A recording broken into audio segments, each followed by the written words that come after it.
Toza Busy, mais trouve un moment. Pas question de fuir le présent. Bonjour à toutes et à tous et bienvenue dans Toza Busy, votre podcast qui vous éclaire grâce à des analyses riches et variées, politiques, régionales, culturelles, technologiques et bien plus encore. Ici, on prend le temps de décrypter les dynamiques qui façonnent nos sociétés avec lucidité, profondeur et engagement. Aujourd'hui, on va aborder un sujet un peu délicat, mais vraiment crucial, je pense, pour la santé des couples. Ah oui, c'est essentiel, surtout peut-être pour les jeunes couples, ceux qui construisent leur avenir. Exactement. Comment on fait pour reconnaître les signes que quelque chose cloche dans la relation ? C'est une excellente question. Et pour nous guider, on va s'appuyer sur une analyse intéressante de Toza Busy. Qui se base sur les travaux d'un expert. Oui, Julien Davida, un spécialiste des relations amoureuses. Il a identifié 7 indicateurs clés. D'accord, 7 signes qui pourraient montrer qu'une relation est en difficulté. C'est ça. Mais attention, l'objectif, c'est pas de poser un diagnostic définitif. C'est plus une grille de lecture pour aider à comprendre. Une sorte de boussole pour mieux voir où on en est. Alors, quels sont ces fameux 7 signes ? Le premier, c'est la communication, j'imagine. Oui, mais pas n'importe comment. Le manque de communication dont parle Davida, c'est quand on arrête de partager ses pensées intimes, ses sentiments profonds. Ah, la vraie connexion, quoi. Plus seulement parler de la pluie et du beau temps. Exactement. Quand cette vulnérabilité disparaît, c'est ça le premier signal d'alerte. D'accord.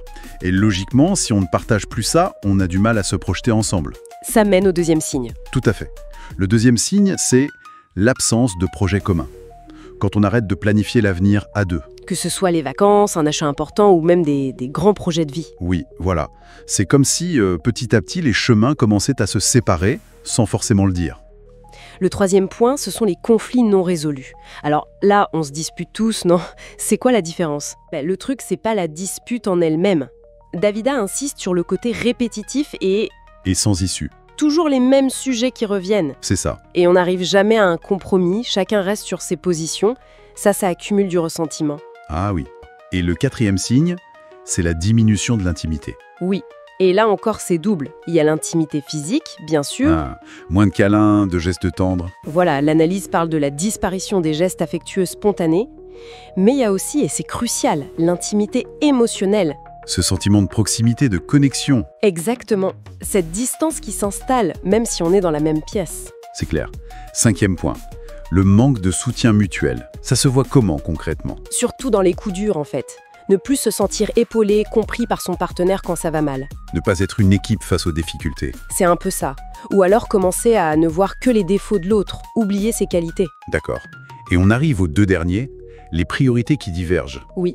Quand les objectifs personnels de chacun deviennent tellement différents qu'ils ne sont plus compatibles avec la vie de couple. Par exemple, l'un veut fonder une famille tout de suite, l'autre veut faire le tour du monde. Voilà, ou l'un met toute son énergie dans sa carrière, l'autre aimerait plus de temps ensemble. L'exemple simple donné, c'est ne plus avoir envie de passer du temps de qualité à deux. Logique. Et le dernier signe, le 7e, qui fait sans doute le plus mal, la perte de respect. Ah ça, selon Julien Davida, c'est vraiment un signal très préoccupant. Ça peut être du mépris ou juste une sorte d'indifférence froide. Quand on oublie pourquoi on est tombé amoureux, en gros. Quand il n'y a plus cette admiration, cette tendresse dans le regard. Bon, ce tableau avec ces 7 points, il peut faire un peu peur, mais l'analyse s'arrête pas là, heureusement. Non, et c'est vraiment le message important. Voir ces signes, les reconnaître, même si c'est difficile, c'est la première étape. Ce n'est pas une fin en soi. C'est pas une fatalité, comme le dit l'expert. Absolument pas. C'est le point de départ pour pouvoir agir. Et alors, qu'est-ce qu'on fait ? Quelle est la piste principale pour essayer d'arranger les choses ? L'analyse met vraiment l'accent sur une chose, le dialogue. Parler. Ouvrir la discussion, même si c'est pas facile. Oui, de manière honnête, ouverte.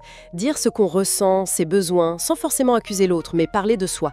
C'est souvent la clé. Et si on n'y arrive pas seul, si le dialogue est bloqué ? Alors là, l'analyse suggère de ne pas hésiter à chercher une aide extérieure. Consulter un professionnel, un thérapeute de couple. Pour avoir un regard neutre et aider à rétablir la communication. Exactement. Parfois, c'est nécessaire pour débloquer la situation. Donc le message final, c'est que même si on reconnaît certains de ces signes, tout n'est pas perdu. Pas du tout.